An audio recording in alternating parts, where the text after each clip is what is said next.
Bonjour à tous, bienvenue sur Crypto Signal. Aujourd'hui, on va analyser un chiffre important qui est sorti là il y a une quinzaine de minutes, c'est le CPI, donc l'indice des prix à la consommation américain. Et bon, vous avez prévenu qu'il y aurait de la volatilité et c'est ce qu'on a eu, vous voyez, sur cette bougie là, donc pile à 14h30 au moment où la news est sortie. Et ben on a pris un petit 600-700 $ pour le moment. On espère que ça continue. Déjà dans le quart d'heure là, c'est bien parti. Je vais vous expliquer pourquoi ce chiffre qu'on a eu aujourd'hui est à la fois bon, mais à la fois à nuancer d'une autre manière, parce que il y a pas mal de choses qu'on va devoir ici analyser. Donc on rentre tout de suite un petit peu dans le sujet. On va pas faire l'analyse technique ici, on va plutôt passer directement sur, on va dire, la news. Globalement, vous avez eu donc ce rapport qui est fait par le US Bureau of Labor Statistics, qui en fait du coup est censé publier des informations notamment pour la Fed, mais principalement donc sur l'évolution des prix à la consommation. Et vous voyez que sur le all item, c'est-à-dire l'inflation globale d'une année sur l'autre, c'est-à-dire là en l'occurrence on serait du 31 juillet dernier jusqu'au 31 juillet 2021 jusqu'à 2022, on a eu une inflation qui a augmenté de 8,5%. Le chiffre paraît énorme, mais il faut comprendre ici que le marché trouvera toujours son bottom quand l'inflation trouvera son top. Donc tout le monde doit essayer de timer ici le pic d'inflation. Quand vous aurez le pic d'inflation, vous aurez le point d'achat théoriquement ultime pour tout simplement vos actions un peu tech, vos actions un peu risquées, etc.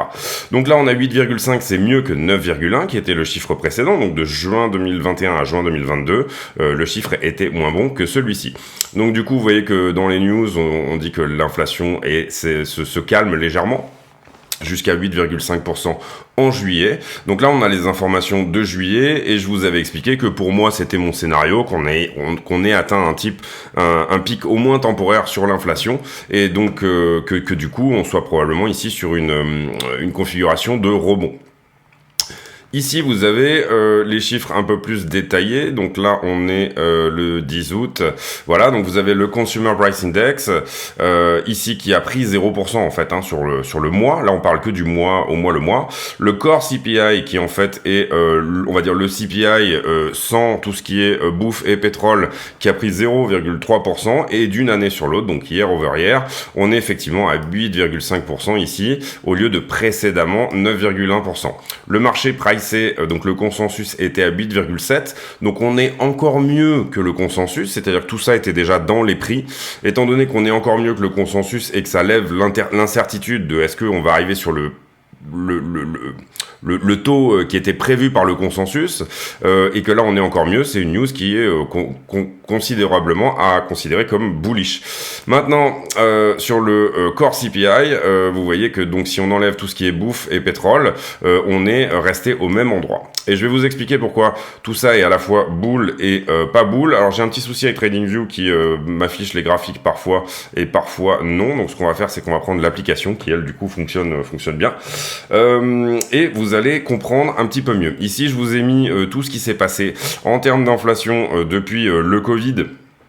Et même avant, donc l'idée c'est d'avoir à chaque fois le core CPI et tout ce qui est plutôt évolution des prix du pétrole et du blé principalement, enfin de la bouffe dans son ensemble. Donc ça peut être la viande, etc. Toutes ces choses-là. Vous comprendrez ici que la Fed a la main sur toute la partie qui est verte, c'est-à-dire que moi j'appelle vulgairement une inflation de demande. Une inflation de demande, ça veut dire tout simplement que si vous avez trop d'accès au crédit trop facilement, eh bien cette inflation de demande, elle va être croissante. Et là, on le voit principalement, vous le voyez, là on est en janvier, février, mars, cette inflation était très faible, on était à 2,1%. Et puis en mars, tout d'un coup, la crise Covid, là vous voyez que tous les prix de l'énergie, donc qui sont en rouge, tout ce qui est énergie et bouffe sont en rouge, price une récession forte, hein, puisqu'on confine, le monde entier se confine, etc. Donc ils sont négatifs, les prix diminuent, donc ça nous donne des taux d'inflation très faibles. Là on est à 0,30% et là on est quasiment à 0,10. Ça c'était au pire moment, on va dire, du confinement. Et puis ensuite la Fed commence à imprimer, etc. Donc on relance la demande par l'accès facile au crédit, hein. C'est ça qu'on fait quand on fait de l'impression monétaire. Tout simplement on dit à tout le monde, aux banques, allez-y, prêtez de l'argent à tout le monde. On inonde le marché de cet argent gratuit de manière à relancer tout simplement la demande. En l'occurrence, qu'est-ce qui se passe ici? Vous voyez que petit à petit, les prix de l'énergie remontent. Petit à petit, la demande remonte aussi très fortement, jusqu'au moment où ici, la Fed se rend compte que l'inflation n'est plus transitoire, hein. Quand on fait ici des taux autour de 6%, etc., la Fed commence à dire, bon, alors que là, ici, on nous disait qu'on avait une inflation qui était censée être transitoire, eh bien, là, on commence à dire qu'elle ne l'est plus. Et donc, on décide de freiner la demande par des hausses de taux. Donc il y a un gros pivot de la Fed qui se fait notamment en janvier. Il y avait déjà eu avant ils nous avaient prévenu qu'ils allaient le faire. En janvier, on est déjà à 7,50 d'inflation. Et puis là, on essaye tout simplement de freiner la demande. On avait eu une fausse alerte, de baisse de l'inflation ici. Et ça nous avait donné d'ailleurs un petit rallye ici le 31 mars 2022 sur Bitcoin. Et puis finalement, on a eu un autre CPI qui était moins bon. Vous voyez ici qu'on fait une descente et une remontée. Donc voilà, le marché ici essaye de tout simplement timer le moment où l'inflation ne sera plus, ou en tout cas où elle deviendra descendante.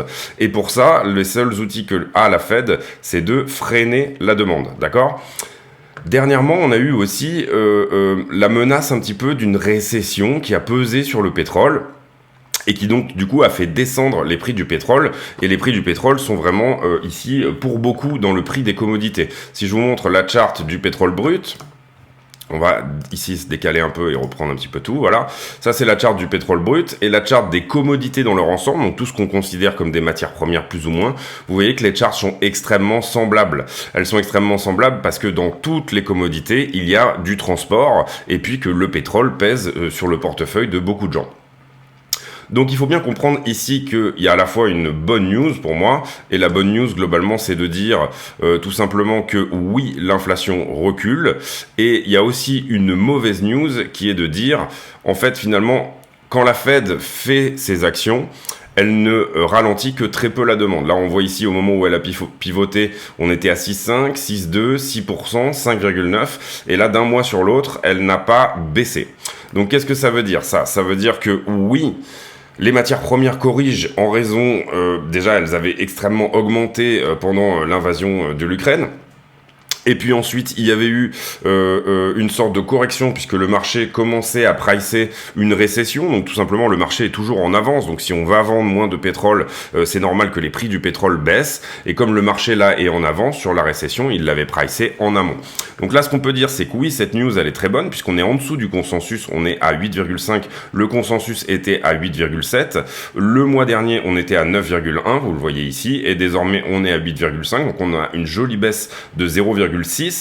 Si ici on a trouvé l'inflation maximale, et je peux peut-être vous le montrer si on arrive à décaler ici pas mal, voilà, hop, on va chercher des pics d'inflation ici, et je vais vous montrer la comparaison on va prendre par exemple le S&P 500, voilà, comme ça. Ici, vous voyez qu'au pic d'inflation, on trouve assez souvent le bottom de marché. C'est plutôt le cas d'ailleurs ici en 2009. Ici, on avait un premier pic d'inflation. Il y a toujours deux pics, l'un à la suite de l'autre. Alors, si jamais j'essaye de vous montrer les choses un peu mieux comme ça, voilà. Voilà, là, ce sera peut-être mieux. Et globalement, qu'on se décale. Voilà, vous voyez ici pic d'inflation, bottom de marché ici, ici deuxième pic d'inflation, bottom de marché, ici pic d'inflation, alors si on arrive à zoomer, voilà, un petit peu plus, on va y arriver, pic d'inflation, bottom de marché, d'accord, ici pic d'inflation, bottom de marché, vous voyez que la règle elle est globalement à peu près toujours la même, c'est-à-dire si jamais tu me dis quand l'inflation a fait son top, je pourrais te dire est-ce qu'on est sur un bottom de marché ou pas. Vous comprenez que ce pic d'inflation là ici, il n'est que potentiel, puisqu'on peut très bien ici tout simplement ralentir un petit peu l'inflation et repartir sur fond de, je sais pas, l'économie repart un petit peu trop vite, comment dire, finalement cette correction des matières premières, puisque là vous comprenez que tout ce qu'on perd en inflation ne repose que sur le recul des matières premières qui sont en train de pricer une récession. Donc du coup, on se retrouve finalement avec une data qui est belle, certes, en dessous du consensus, certes, mais pour moi, qui n'est pas extrêmement liée, extrêmement corrélée à l'action de la Fed. Bon, on voit quand même ici que le pivot se fait, hein. Quand la Fed augmente ses taux, on a une inflation de demande qui est en train de diminuer, mais ça va donner les mains libres à la Fed, probablement, pour continuer ses hausses de taux, je pense à minima jusqu'à 3,5-4%. Sur quoi la Fed? Qu'est-ce qui pourrait arrêter la Fed? C'est un marché du travail qui lui en fait si vous voulez se refroidit, hein, c'est-à-dire que ici vous avez le taux de chômage aux États-Unis et vous voyez qu'on est à 3,5%. Et vous voyez que ça, c'était le pic au moment du Covid. Voilà, au moment du confinement, on met beaucoup de gens au chômage, on arrive à un taux de chômage de 14%. Ici, la Fed ensuite relance l'activité tout simplement par l'impression monétaire. Et on a ici un marché du travail qu'on appellerait en surchauffe, c'est-à-dire qu'il y a trop peu de chômage. C'est un peu bizarre à dire comme ça, mais ça veut dire que tout simplement, la Fed, quelque part, ne pourra pas modifier quoi que ce soit. La Fed aura les mains libres, excusez-moi, pour modifier tout ce qu'elle veut, c'est-à-dire être de plus en plus ce qu'on appelle hawkish, c'est-à-dire prononcer des hausses des taux et limiter l'argent qu'il y a sur le marché, on va dire pratiquer un petit peu une politique tout simplement de restriction monétaire, politique restrictive, tant que le marché du travail sera fort. On sait que la Fed est prête à accepter 4,1% de chômage, donc les deux news principales à suivre, c'est bien entendu comment se porte le marché du travail aux États-Unis, puisque lui n'est pas rentré en récession, c'est une récession qui est un petit peu équivoque, un petit peu ambiguë, tout simplement parce que ici le marché du travail lui est littéralement complètement au plein emploi, les gens ne quittent pas leur job, les entreprises embauchent à tout va, donc cette récession qui s'est portée sur la croissance, on l'a vu sur les deux derniers trimestre, on a eu cette fameuse récession, donc des chiffres de croissance négatifs, ne s'est pas du tout impacté sur le marché du travail, en tout cas pas encore. On voit pourtant des entreprises qui licencient, etc. Mais visiblement, les gens retrouvent tout de suite un travail. Et on a aussi ce problème, qui est une théorie que moi j'affectionne beaucoup parce que je pense que c'est tout à fait probable que ça se soit passé comme ça, qu'il y a beaucoup de gens qui en fait, suite au Covid, ne sont pas retournés travailler. Des boomers, des gens qui sont issus du baby boom, etc. Et qui finalement, donc on a beaucoup de gens qui n'ont pas repris leur travail suite à la pandémie et qui finalement sont allés en pré-retraite assez rapidement ou qui ont tout simplement vendu leur projet pour, par exemple, les États-Unis fonctionnent quand même pas mal sur un système pas d'artisanat, mais voilà, d'entrepreneurs individuels. Donc ça, c'est important à comprendre. C'est pour ça que j'ai fait une grosse aparté dessus. On a déjà fait 12 minutes là-dessus, mais il faut vraiment comprendre tout ce contexte-là pour comprendre que Bitcoin, ici, suit tout simplement, je vous ai montré tout à l'heure la charte avec le S&P 500. En ce moment, Bitcoin suit le S&P 500 et le Nasdaq. Donc du coup, il faudra être extrêmement attentif à ça. On va voir comment aujourd'hui, à 15h30, Wall Street va ouvrir. On va voir comment ça se comporte de ce côté-là. Mais il faut vraiment bien comprendre ici les dynamiques de marché et en fait, ce qui fait que les gens rentrent ou pas sur les actions. En gros, ici, hier, je vous avais parlé, et là, c'est pas... Voilà, comme ça.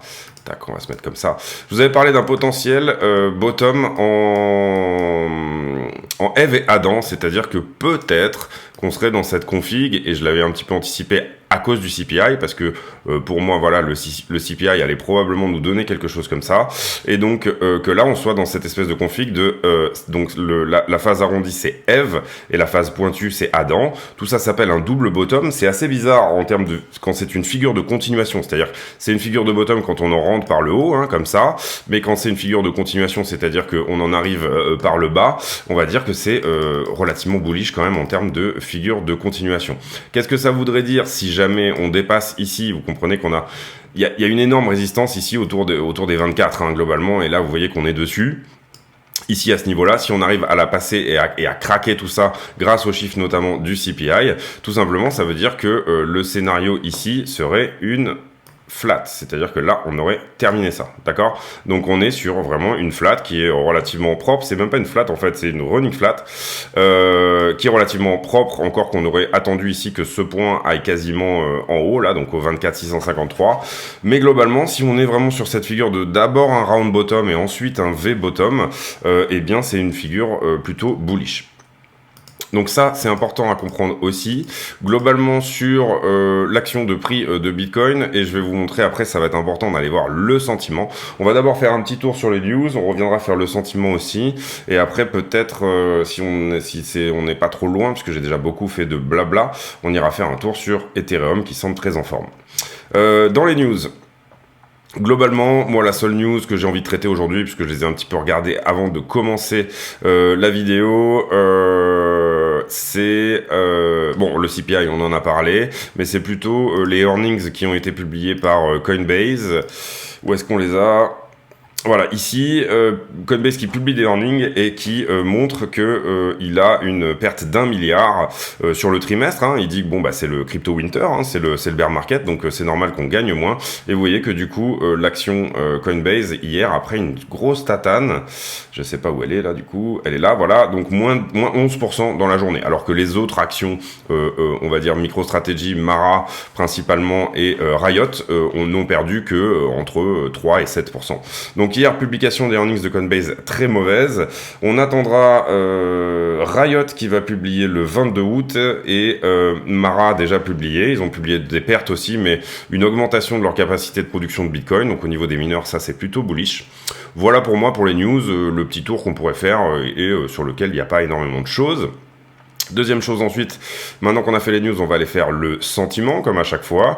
Le sentiment avec un carnet d'ordre ici, où vous voyez qu'on a pas mal d'ordres à la vente ici qui sont en train d'être fill. C'est ça qui ralentit le prix. 170 bitcoins ici, etc. Donc au niveau du carnet d'ordre, on a des choses qui se sont rajoutées ici. Au moment où on sort l'info ici du CPI, on a quand même du vendeur en face. Là, c'est ce que je voyais aussi. On a 300 ou 400 bitcoins ici à venir prendre. Mais vous comprenez ici qu'on a aussi des acheteurs sur le fond de cette news bullish. En ordre d'achat, on n'a pas grand-chose avant les 22 500. Ensuite, ici, sur le... C'est quoi ça? C'est base money. Attendez, excusez-moi une petite seconde. Je repasse en screen et j'essaie de me reloguer là-dessus. Puisque moi, c'est Coins of the Option Track ce que je veux. Pourquoi j'ai base money? Ça a changé? Peut-être que ça a changé. Hein. Sign in. Ok, bon, c'est pas grave, on ira voir les options plus tard. De toute façon, mercredi, vendredi, il me semble qu'on était sur un max pain price autour des 23 aussi. On repasse donc en partage. Ici, donc du coup, qu'est-ce que vous voyez qu'il se passe au niveau des leviers, des marchés en levier. Donc vous avez ici l'open interest. Ici, là, ça c'est le nombre de contrats en circulation. Ici, le funding, donc le taux d'intérêt variable. Si vous avez plus de longueur, le taux d'intérêt sera vert. Si vous avez plus de shorter, le taux d'intérêt sera rouge, négatif. Et ici, vous avez la demande au spot qui, vous voyez, est en train de repartir assez fort. Toujours pareil sur cette news-là. Globalement, comment se fait ici toute cette montée? Elle se fait principalement et sur du longueur et sur du shorter, puisqu'on a, oui, certes, un funding qui est positif, mais qui reste plat. Il n'y a pas de changement au niveau du funding ici. Ensuite, on a ici nettoyé un petit peu du long, hein, puisque le prix est venu les nettoyer. Vous voyez qu'on a déjà d'ailleurs pris ces deux niveaux-là. Donc ça, on peut les enlever.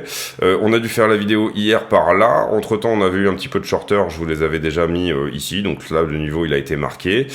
Ici, on a eu un petit peu de longueur, mais vous voyez que c'est pas énorme. Hein. On a une légère augmentation ici au niveau des longues. Donc on aurait eu un niveau de longue à ajouter là en rouge. Ensuite, on a eu tout simplement au niveau du prix, on a liquidé. Vous le voyez, tellement de gens. Il y a beaucoup de gens qui ont fermé la position aussi là.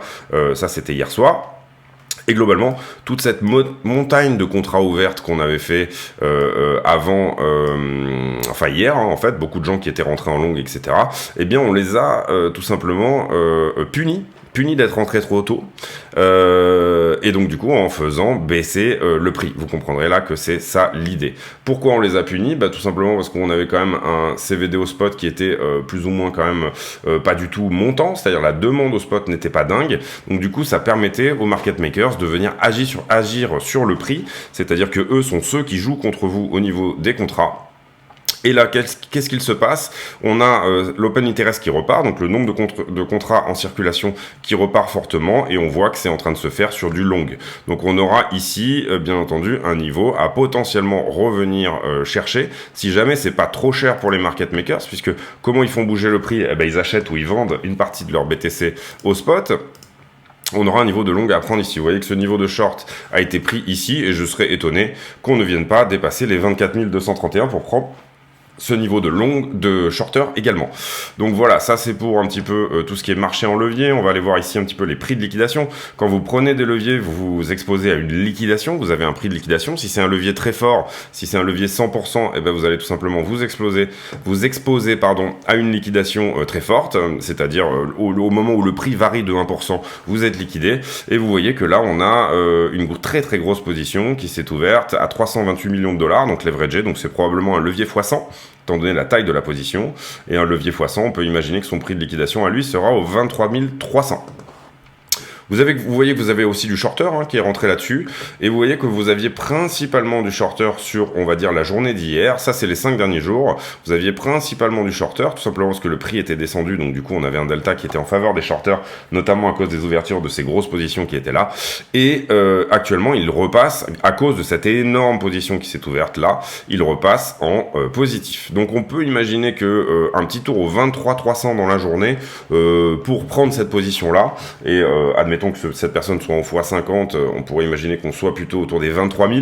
Un petit retour aux 23 000 dans la journée pourrait se faire, sinon cette personne aura gagné. C'est-à-dire que les market makers auront perdu, il aura pris la bonne position au bon moment, et donc du coup il a ouvert cette très forte position peut-être au moment d'un rebond de marché assez conséquent.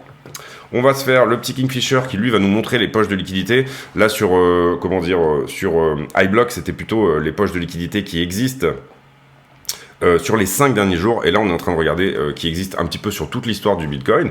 Tout ça est fait par un algorithme, donc il faut le mettre avec des pincettes, il faut le prendre entre parenthèses. Vous voyez ici cette grosse position dont je vous parlais là, qui a été ouverte 15 millions, donc probablement ici, Kingfisher a compté que 15 millions de dollars, la grosse position que je vous ai montrée à 300 millions était en levier x 25, si je dis pas d'erreur.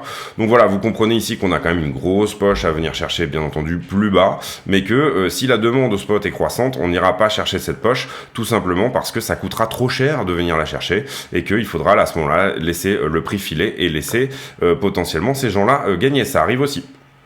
Vous voyez ici cette poche aux 33 000, je parle souvent des 33 000 dollars, je parle souvent des 28 et des 33 comme étant des objectifs à court terme, vraiment assez facilement réalisables si jamais les market makers nous y aident un petit peu. Est-ce que j'ai retrouvé mes graphes là? Oui, de temps en temps ils reviennent.